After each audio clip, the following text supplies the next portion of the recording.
গেল কয়েকদিনে কক্সবাজার ও বান্দরবান সীমান্তের মিয়ানমার অংশ দিয়ে বাংলাদেশ অনুপ্রবেশ করছে অন্তত 10,000 রোহিঙ্গা। অপেক্ষায় রয়েছেন আরও 50,000-এরও বেশি রোহিঙ্গা।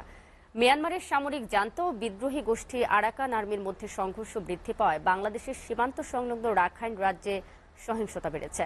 ইতোমধ্যে নতুন করে বাংলাদেশে আশ্রয় নেওয়া প্রায় 10,000-এর বেশি রোহিঙ্গা উখিয়া ও টেকনাফের বিভিন্ন ক্যাম্পে ঢুকে পড়েছে। তবে তাদের কারো তালিকা নেই ক্যাম্প কর্তৃপক্ষ কিংবা সরকারের কাছে। যদিও অতিরিক্ত শরণার্থী ত্রাণ ও প্রত্যাবাসন কমিশনার সরকারের যুগ্ম সচিব মোহাম্মদ শামসুদ্দৌজা জানিয়েছেন, নতুন করে আসা রোহিঙ্গাদের তালিকা তৈরির কাজ চলছে। এদিকে বিজিবি ও কোস্টগার্ডের পক্ষ থেকে সীমান্তে কঠোর নজরদারি বাড়ানো হয়েছে বলে জানানো হয়েছে।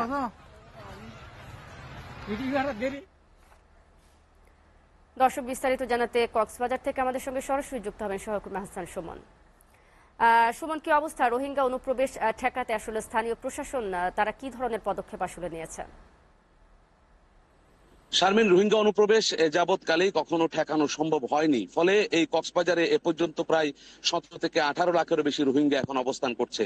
ইতিপূর্বে 1992 সাল থেকে কিন্তু এই রোহিঙ্গা আমরা প্রশাসনের পক্ষ থেকে এই ঠেকানোর গল্পটা আমরা শুনছি, কিন্তু বাস্তবে সেটি আমরা দৃশ্যমান দেখতে পাই না। যদিও আপাতত কিছু রোহিঙ্গা, 50,000-এর মতো রোহিঙ্গা মিয়ানমারের ওই পারে তাদেরকে ঠেকিয়ে রাখা হয়েছে, কিন্তু তারাও কখন ঢুকে যায় সেই তথ্য কিন্তু আমরা সেই ভয়ের মধ্যে, কক্সবাজারের স্থানীয় মানুষগুলো সেই ভয়ের মধ্যে আছে, সেই আতঙ্কের মধ্যে আছে। কারণ এই রোহিঙ্গারা ইতিপূর্বে কক্সবাজারে এসে তারা যে এখানকার আইন শৃঙ্খলা পরিস্থিতির অবনতি করেছে সেটি কিন্তু সকলেই আমরা জানি। তাছাড়া শারমিন, আরেকটা তথ্য জানিয়ে রাখি, এ পর্যন্ত কক্সবাজারে যে 10,000-এর বেশি রোহিঙ্গা ইতিপূর্বে যে ঢুকেছে, যদিও শরণার্থী ত্রাণ ও প্রত্যাবাসন কমিশনারের পক্ষ থেকে বলা হচ্ছে তাদের সংখ্যায়, তাদের কাছে যে তথ্য আছে, 15,000-এর মতো রোহিঙ্গা ঢুকে পড়েছে এবং তারা ক্যাম্পে অবস্থান নিয়েছে। কিন্তু তাদের কাছে তথ্য নেই, লিস্ট নেই।